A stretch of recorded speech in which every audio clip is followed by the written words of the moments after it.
అందుకే ఈరోజు కూడా చెప్పాం, పెన్షన్ మళ్ళీ పెంచుతామని ముందుగా వచ్చిన పార్టీ తెలుగుదేశం పార్టీ. ఇంటి దగ్గరనే ఇస్తాం, మొదటి తారీఖున ఇస్తాం, పెంచిన 4,000 రూపాయలు ఇస్తాం. ఒకవేళ ఎవరైనా నెలలో తీసుకోలేకపోతే 3 నెలల వరకు క్యారీ ఓవర్ ఉంటుంది.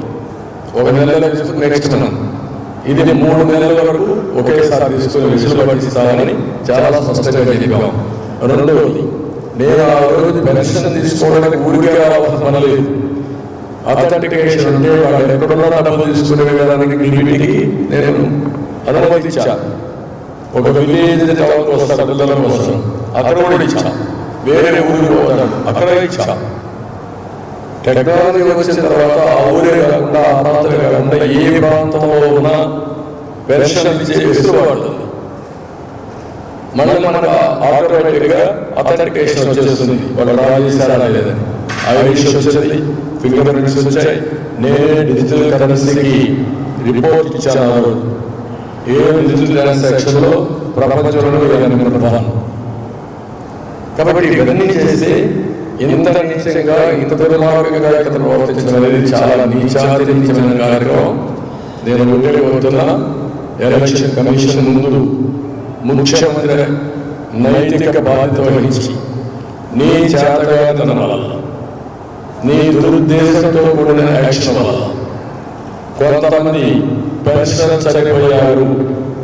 ఈ ప్రభుత్వ హత్యలు, ఈ ప్రభుత్వ హత్యలు చేసిన ముఖ్యమంత్రికి అధికారులు కొనసాగే నైతిక హక్కు లేదు. ఇవి రిజైన్, తక్షణమే బయలుదేరాలి. నీకు అధికారం లేదు. ఇంత దుర్మార్గం, ఒక పక్క ప్రాణాలు తీస్తూ పైశాచిక ఆనందం పొందే ముఖ్యమంత్రి ఈ రాష్ట్రానికి ముఖ్యమంత్రి కావడానికి అనర్హుడు. రాజీనామా చేయాలి. ఎన్నికల కమిషన్, మీరు ఎన్నికల కమిషన్ గా ఒక ఆదేశాలు ఇచ్చారు, వాలంటీర్స్ అనేవాళ్ళు ఇన్వాల్వ్ కాకూడదని. ఆ దాన్ని దురుద్దేశంతో ఏ విధంగా వక్రీకరించి ప్రజల ప్రాణాలు తీశారో ఎన్నికల కమిషన్ కూడా యాక్షన్ తీసుకోవాలి. ఈరోజు ఒకసారి ఎన్నికలు పెట్టిన తర్వాత ఈ ప్రభుత్వం యొక్క అధికారాలు లిమిటెడ్. అధికారులు ఉన్నారు, వాళ్ళు పనులు చేస్తారు. రొటీన్ గా వచ్చినటువంటి ఎప్పటి నుంచో కట్టినటువంటి శాంక్షన్ ప్రాజెక్టులు కానీ, శాంక్షన్ వర్కులు కానీ, శాంక్షన్ బెనిఫిట్స్ కానీ ఇవ్వాలి. అది ఇచ్చినప్పుడు దానికి నియంత్రణ ఉండదు. ఆ రోజునే పద్ధతులే కొనసాగించడం చాలా స్పష్టంగా ఇచ్చారు. అది ఇచ్చినప్పుడు వాలంటీర్స్ లేకపోతే పంచాయతీ ఆఫీసులు, సచివాలయం 13 మంది ఉన్నారు. ఒక్కొక్కరు 50, 45, 50 ఇవ్వాలి. ఈ 45, 50 ఇవ్వడానికి ఏమి అడగదు.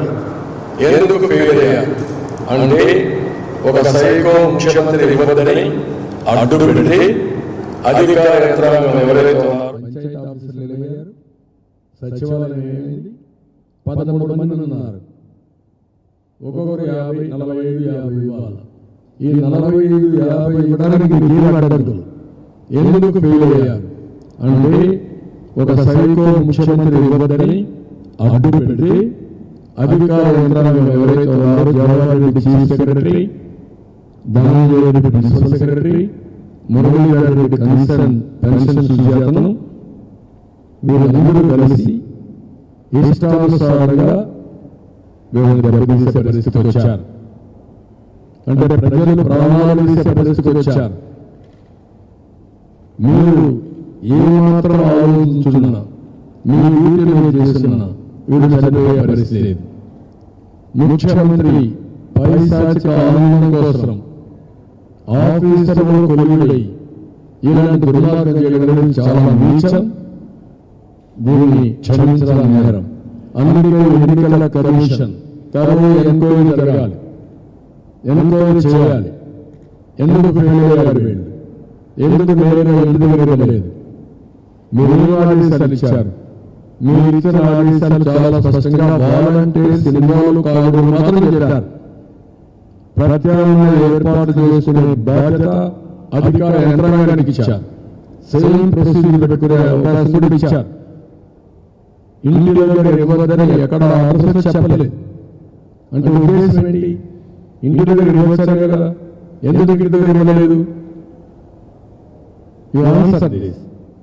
ఈ ప్రభుత్వం ఆన్సర్ చేయాలి, ఈ సైకో ముఖ్యమంత్రి ఆన్సర్ చేయాలి.